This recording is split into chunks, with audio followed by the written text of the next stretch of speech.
Gene Deal, Diddy's former bodyguard, recently issued a warning to Diddy's son, Christian, about potential risks he may face.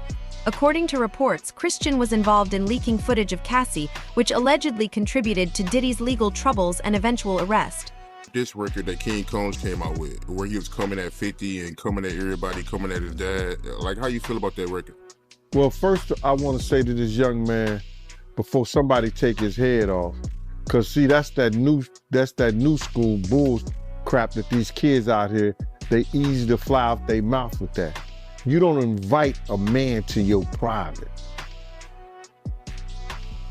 You don't invite a man to your private unless you doing the Diddy. If two men lay down, how many homos get up? Let me tell you, young man, 2 of them. You understand? So don't invite a man to your private, because that man will see you and take your head off. Especially somebody like 50.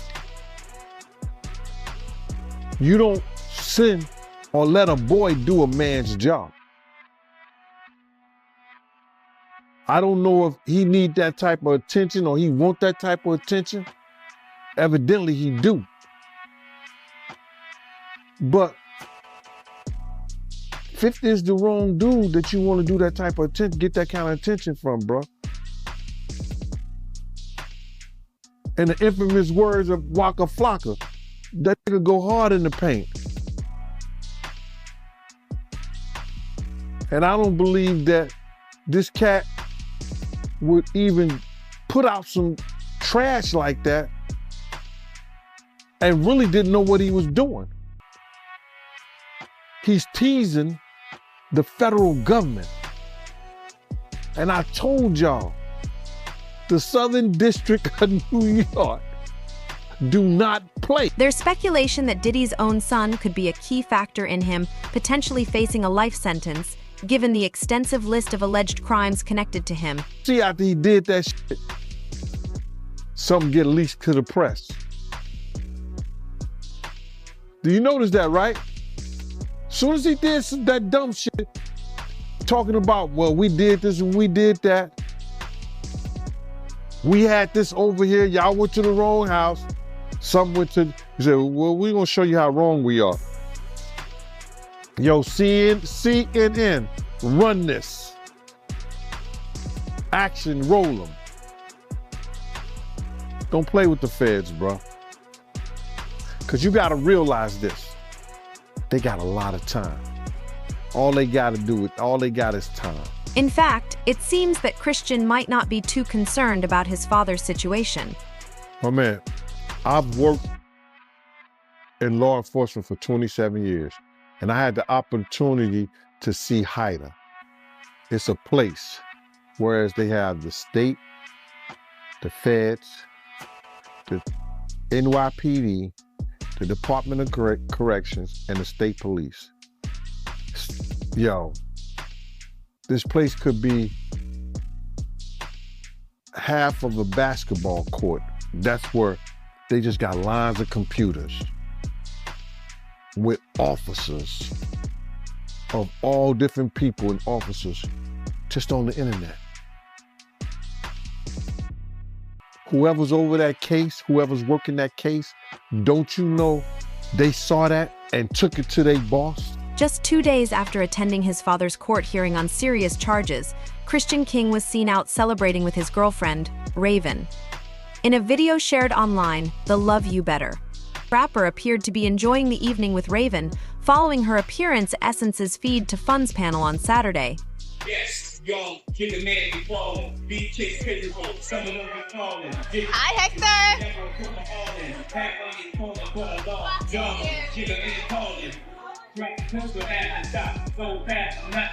Man, and I'm ratting up, gapping that. But I'm used to not having luck. I fucking think of it up. I ain't excited to have it taste the block. I'm thankful to the decoration box. I'm a tight snake, heavyweight on the block, and every state is a block. You a monster. That doesn't mean you go hard. It doesn't mean you're a monster. Yo. It doesn't mean you're going hard. You got filters on you?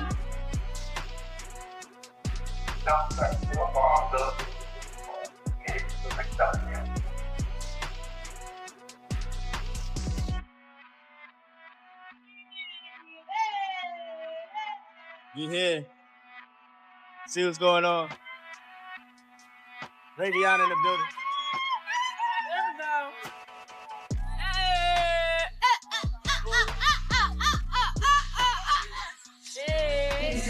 Cause I'm coming up. You on my video. To the show now. Get my lips back. Look, I could get my lips back. Let's go now. I buy what you want. Show the inches.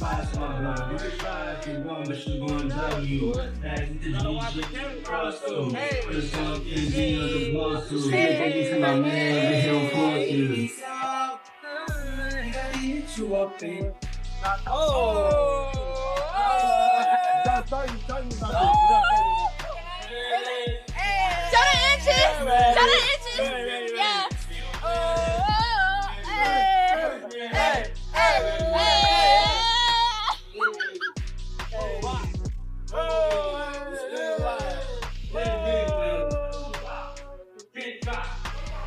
I did get G. I'm in the Diddy'S. My bitch for 30 ass for feet. Yeah. My lips for Juju to mine. Yeah. You remind me of Whitney. I love you.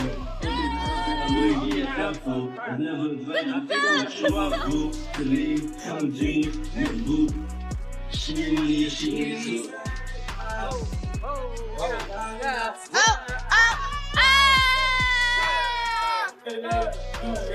Oh, Tony, got a new song.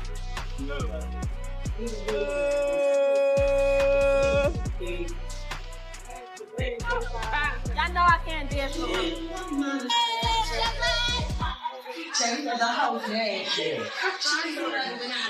I got the baddest girl in the world.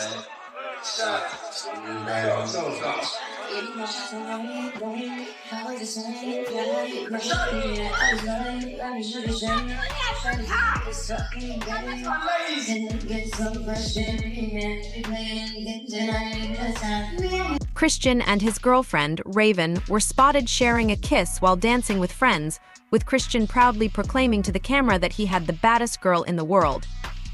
This outing occurred just 2 days after Christian and 5 of his 6 siblings attended their father's court hearing. Diddy, founder of Bad Boy Records, is facing serious charges. His mother, Janice Combs, was also present. Openly defending him and describing the charges as a public lynching, Diddy entered the courtroom in jail attire and through a side entrance. Despite pleading not guilty, he was denied bail for the 3rd time, and a trial date is now set for May 5th. And she was 25 years old at the time. She believed that the trip would be a, quote, wholesome family excursion, but says it, quote, turned into a hedonistic environment, even describing rampant drug use amongst sex workers and celebrities who came on board. She believes that the alcohol on the yacht had been laced with drugs because she says women would have one drink and then almost immediately pass out or start falling over. This is, by the way, something that it was also alleged in Jones's lawsuit, that Combs would spike the drinks of different people. But focusing on Christian Combs, Markey says that Christian Combs had been staying at a villa on the shore, but that he would come onto the yacht in the evening to party. And on December 28, 2022, Christian reportedly arrived very intoxicated and then proceeded to pressure Markey to take shots of tequila. The lawsuit, filed by Grace Omar K., claims that Christian Combs arrived heavily intoxicated on the yacht and gave her unwelcome attention.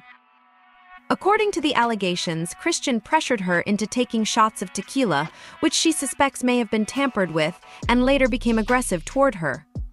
Additionally, the suit mentions that Rodney Lil Rod Jones, a producer who was also on the yacht, reportedly recorded hours of footage documenting alleged illegal activities involving Diddy and his staff. Markey reportedly told Christian, quote, "Excuse me, you don't touch my legs like that. I'll move my legs where I want to. If I want to do this, then I will. You don't touch my legs like that." Markey then says that she told Christian she couldn't stay with him unless it was approved by a supervisor, all of whom she knew would be asleep at the time, so this was a way for her to get out of the situation. She claims that Christian said, "Who can I talk to? I'm going to say I requested you right now." Markey then says she responded with, quote, "Well, you can take your hand off my ass for the first thing." Markey says that she tried to go back to her work, but Christian found her again, wanted her to find him a place to sleep for the night. So she ended up taking him to the cinema room for the yacht, which doubled as a place for people to sleep. And she claims that is when Christian blocked her and groped her, took off his clothes, tried to force her to perform oral sex on him. She says that she was able to fight him off until someone came in. Now, the lawsuit goes on to say that Omarke told the yacht captain what happened the very next day, but he didn't believe her, didn't do any sort of real investigation. She says the captain retaliated against her for months after the alleged assault before ultimately firing her in May of 2023.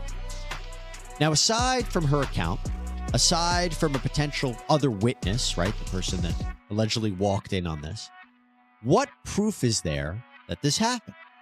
Well, she reportedly has photos of the bruises that she says were caused by this event with Christian Combs. The quote was, "Our attempts to share this proof with Mr. Jones's attorney, Tyrone Blackburn, have been ignored, as Mr. Blackburn refuses to return our calls."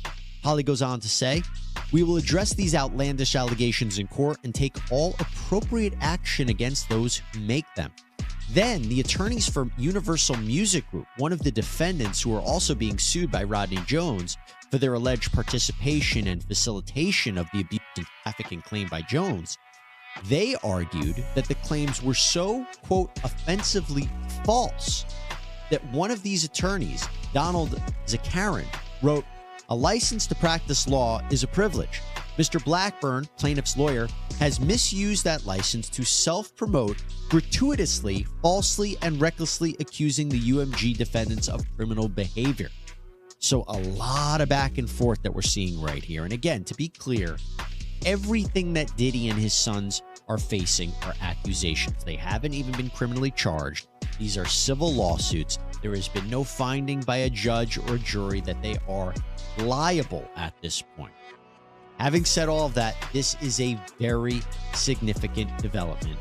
This development has become highly significant, as Diddy now remains in jail, with further shocking details about him and his family coming to light. Recently, 6 more lawsuits have been filed against him. Gene Deal, Diddy's former bodyguard, has publicly stated that he believes Diddy has no chance of winning the trial. Till 2025, that's when Diddy trial starts. How do you feel about it, man? I think if their lawyer got that off, they did a great job, because you got to realize some of these cases, even you get regular drug cases, they be taking a year or 2 years to go through all the paperwork, everything they want to do, how the guy weighed out, getting the witnesses and everything together. I think the lawyer thinking that they're not going to be able to give them discovery and enough discovery in that short of time, because the prosecutors are not going to present anything to the court that they think they can't prove. You understand what I'm saying? So the prosecutors is going to try to, go through everything. And that's a short time, brother. That's less than what, May? That's less than 7-8 months. You talking about 18 businesses. You talking about they got, I think they say 170 witnesses. You understand? They got 1,000 bottles of oil they gotta test. Allegedly baby oil that they gotta test. And I said allegedly baby oil because that's what the prosecutor said. Alleged baby oil. He didn't say baby oil, he said alleged baby oil. So that means that it may be something, or some of those bottles wasn't baby oil. You talking about victims and their statements and presenting them to the courts. So they got a lot of things. So that was a smart move by the defense, trying to get the trial, a speedy trial, so the prosecutor only have so much evidence that they could present. It could help them, and it can hurt them too. How you feel about Diddy lawyers coming out blaming the government for leaking, the tape of Cassie? Well, the lawyers are doing what they're supposed to do. They supposed to trying to try this case in the public's eye. You understand? So Diddy could get, Diddy could probably get off by them saying that the prosecutors them released the tape. The grand jury have every right to see any kind of evidence out there that the prosecutor want to give them. Now, them leaking it and everything like that, that's not gonna decide whether the judge is gonna allow them to dismiss the case because they leaked this this trial, because they're gonna try to state he can't get a fair trial because the prosecutors are trying to win their case in the public's eye. That's not gonna be, it's gonna be up to the judge to decide whether that was significant enough to not have this trial. His lawyers are trying to do anything, and they're gonna try to do anything to win this case without it first going in front of a jury, without it first going in front of the judge like that. You know, so what they're doing is they're gonna try to play all different kind of cards to make us think, you understand, the dude is innocent and he's been done wrong and unfair. That's what the lawyer's supposed to do. But it ain't gonna work, bro. It's not gonna work. Just like, hold up, but just like first bail denied, second bail denied, the third bail denied. They don't trust the lawyers, and they damn well don't trust Diddy being out in public or in the streets or at home at any time. Gene Deal believes that the prosecution's case against Diddy will be so strong that Diddy should prepare himself, considering the overwhelming evidence reportedly stacked against him. You heard about how he might be getting some more indictments? I think that they trying to beef up their case, bro. They're gonna continue to beef up their case once they continue to dig and get stuff. Once they continue to dig and get more stuff from the business part of it, they're gonna use those charges. Because if he did anything that was illegal regarding tax evasions, money laundering, they're gonna use that. If he had used his company and his power for the racketeering and things like that, so they can get the RICO Act on there, they're gonna use that.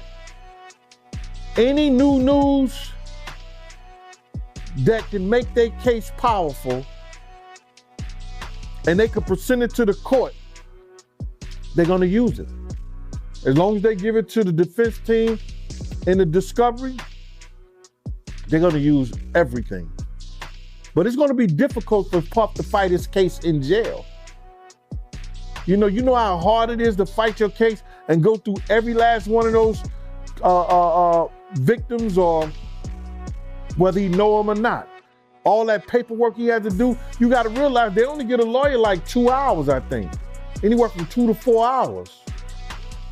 And maybe on certain days, depending on where you at. How is he gonna fight his case decent in jail?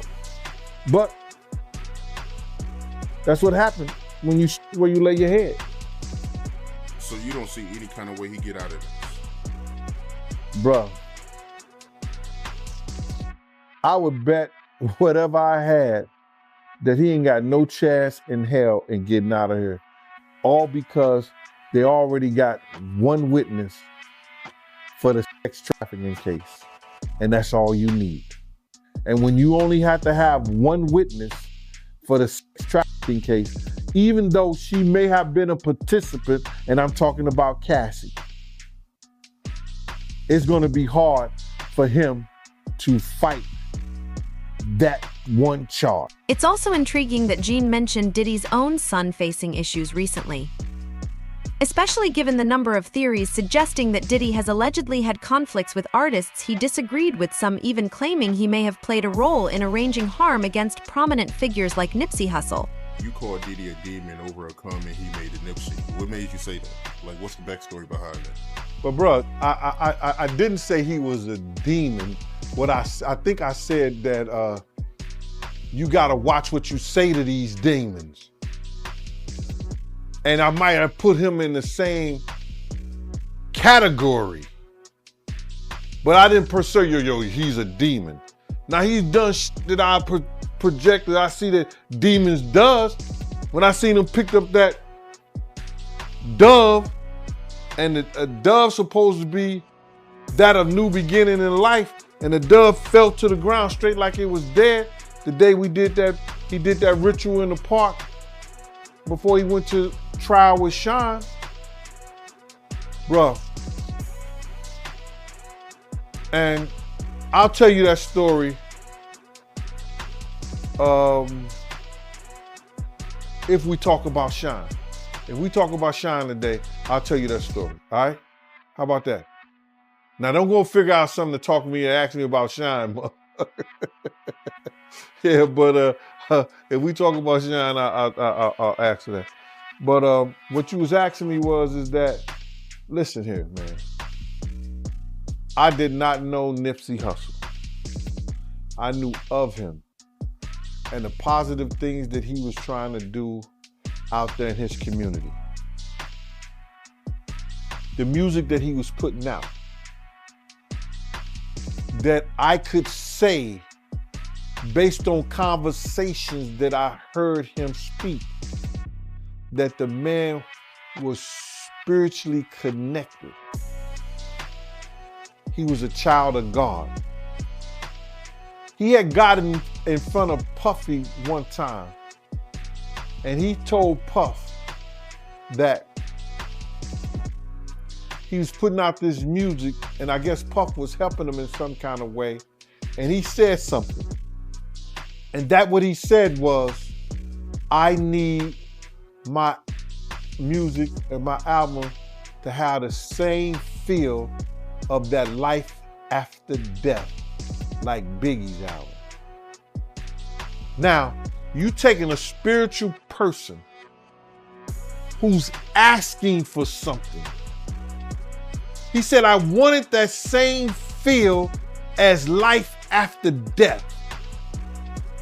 That same feel was that Biggie got murdered and he went on to sell about 10 million albums or 10 million copies.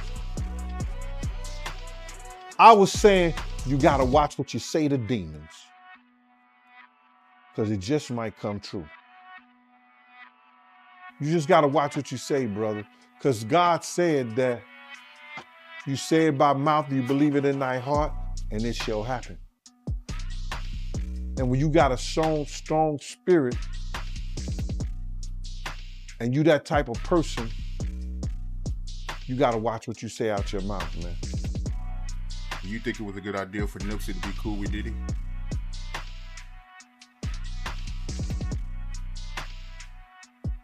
I really can't speak on what and the reason why that man would, when he was already doing a great job himself with the team that he had. But somebody convinced him that that would be a good look for him. But no disrespect, he got what he asked for. In 2022, Diddy revealed his role in executive producing Nipsey Hussle's Victory Lap album, which earned a Grammy nomination for Best Rap Album at the 61st Grammy Awards. During an interview on Real 92.3's The Cruise Show, Diddy, founder of Love Records, shared that Nipsey brought him on as an executive producer just 5 days before the album was finished. Diddy explained that he made significant contributions to the project, though his executive producer credit was initially left off the album. Man, I want you like you know, mentor me. You know what I'm saying? Like, Nip had no ego. So, you know what I'm saying? Like Nip came to me and said, I want you to mentor me. You know, I want to get into real estate. I want you to teach me all your, you know what I mean, like your business secrets. You know what I'm saying? I was like, whenever you got questions, pull up. And then on his last album, people do not know this. Somebody tried to jerk me, but I fixed it. I actually am one of the executive producers of Nipsey Hussle's last album. Victory Lap. Yeah, Victory Lap. So a lot of people don't know this. We got them to change it in Wikipedia. Somebody over at the label tried to leave my name out, but he came to me and said, I want you to be a part of helping me finish up this album. And so I was a part of not just the records I was on with him on his last album. He was like, yo, I'm a big fan of like life after death.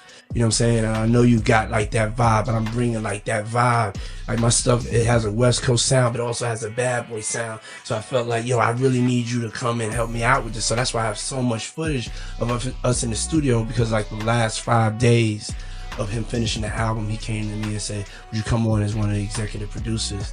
And man, we had just started really getting extra close and tight, and then you know everything happened. But